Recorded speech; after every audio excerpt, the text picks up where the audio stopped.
வழங்குகிறோம் Santa Monica study abroad எஜி expo 2025 May 3ஆம் தேதி கோயம்புத்தூரில் உள்ள ரெடிசன் ப்ளூ ஹோட்டலில் எங்களுடன் சேருங்கள். நேரம் காலை 10 மணி முதல் மாலை 5 மணி வரை. தமிழ் திரையுலகில் 90s கிட்ஸ்களை கவர்ந்த நடிகை சிம்ரன். இவருடைய நடனத்திற்கு பல கோடி ரசிகர்கள் உள்ளனர். சமீபத்தில் வெளியான அஜித்குமாரின் குட் பேட் அக்லி திரைப்படத்தில் நடிகை சிம்ரன் சிறப்பு தோற்றத்தில் நடித்திருப்பார். அதில் சிம்ரனினுடைய தொட்டு தொட்டு பேசும் சுல்தானா பாடல் இடம்பெற்றிருக்கும். அந்த பாடல் தற்போது இணையத்தில் மிகப்பெரிய அளவில் ட்ரெண்டாகி வருகிறது.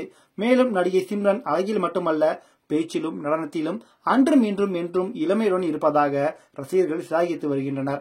இந்நிலையில் நடிகை ஒருவர் சிம்ரனை கடுமையாக விமர்சித்திருப்பதாக தகவல் வெளியாகியுள்ளது. இதற்கு சிம்ரன் என்ன சொல்லியிருக்கிறார்கள் என்பதை இந்த பதிவில் நாம் பார்க்கலாம். 90களில் கொடிகட்டி பறந்த நடிகை சிம்ரன் விஜய், அஜித், சூர்யா, ரஜினி, கமல் என பல நட்சத்திரங்களுடன் இணைந்து நடித்துள்ளார். தெலுங்கு மொழிகளிலும் இவர் பல டாப் ஹீரோக்களுடன் இணைந்து நடித்துள்ளார். அடுத்தபடியாக நடிகை சிம்ரன் தற்போது சசிகுமாருடன் இணைந்து டூரிஸ்ட் ஃபேமிலி என்ற படத்தில் நடித்திருக்கிறார். நீண்ட நாட்களுக்கு பிறகு சிம்ரன் திரையில் காமெடி கலந்த சீரியஸ் டிராமா படங்களில் நடித்துள்ளார். இப்படத்திற்கு ரசிகர்கள் மத்தியில் பெரும் எதிர்பார்ப்பு உள்ளது. மேலும் படத்தின் இசை வெளியீட்டு விழாவில் பேசிய சசிகுமார், சிம்ரன் மேடம் எனக்கு ஜோடி என்பதை என்னால் நம்பவே முடியவில்லை. அவர்களது நடனத்தை பார்த்து வியந்திருக்கிறேன். வித்தியாசமான படங்களில் நடித்து பாராட்டை பெற்றவர் அவர் மாதிரி ஒரு அழகை பார்த்தது இல்லை என்றதும் சிம்ரன் வெட்கப்பட்டார். இந்நிலையில் விருது விழாவில் கலந்து கொண்ட சிம்ரன், சக நடிகைகள் நம்மை விட சிறந்த நடிப்பை வெளிப்படுத்தும் போது பாராட்டுவது உண்டு என தெரிவித்தார். அப்போது அந்த நடிகை கூறிய வார்த்தையை என்னால் தாங்க முடியவில்லை என கூறினார். பின்னர் பேசிய சிம்ரன், ஒரு படம் பார்த்தேன், பிடித்திருந்தது. அந்த ரோலில் உங்களை பார்த்தது எனக்கு சர்ப்ரைஸாக இருந்தது என அவருக்கு மெசேஜ் செய்தேன். ஆனால் அவர் ஆன்டி கதாபாத்திரத்தில் நடிப்பதை விட இந்த ரோல் சிறந்தது என எனக்கு மெசேஜ் செய்தார். அவரிடமிருந்து இப்படி ஒரு பதிலை நான் எதிர்பார்க்கவில்லை.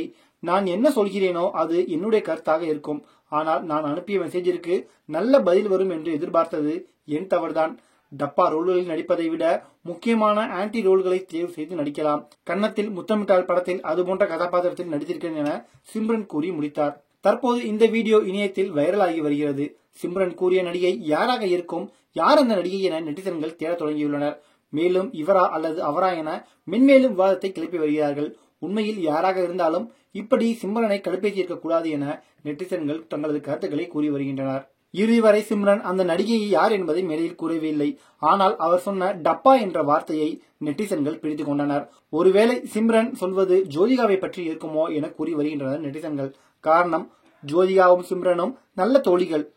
இருவரும் ஒரு காலத்தில் ஒன்றாக திரையுலகில் நன்கு வளர்ந்து வந்த நடிகைகள் என்பது அனைவருக்குமே தெரியும்.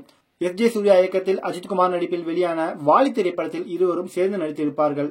அது மட்டுமல்லாமல் சமீபத்தில் நடிகை ஜோதிகா ஹிந்தியில் டப்பா கார்டல் என்ற பெயரில் ஒரு வெப்தொடரில் நடித்திருந்தார்.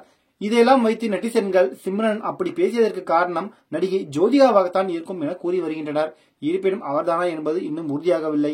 தற்போது இந்த ஒரு விஷயம் சிம்ரன் மற்றும் ஜோதிகா ரசிகர்களை அப்செட் ஆகியுள்ளது. இருவரும் தற்போது இணையத்தில் வாக்குவாதத்தில் ஈடுபட ஆரம்பித்துள்ளனர். வழங்குகிறோம் சாண்டா மோனிகா ஸ்டடி அப்ராட் எஜி எக்ஸ்போ 2025 மே 3ஆம் தேதி கோயம்புத்தூரில் உள்ள ரெடிசன் ப்ளூ ஹோட்டலில் எங்களுடன் சேருங்கள். நேரம் காலை 10 மணி முதல் மாலை 5 மணி வரை.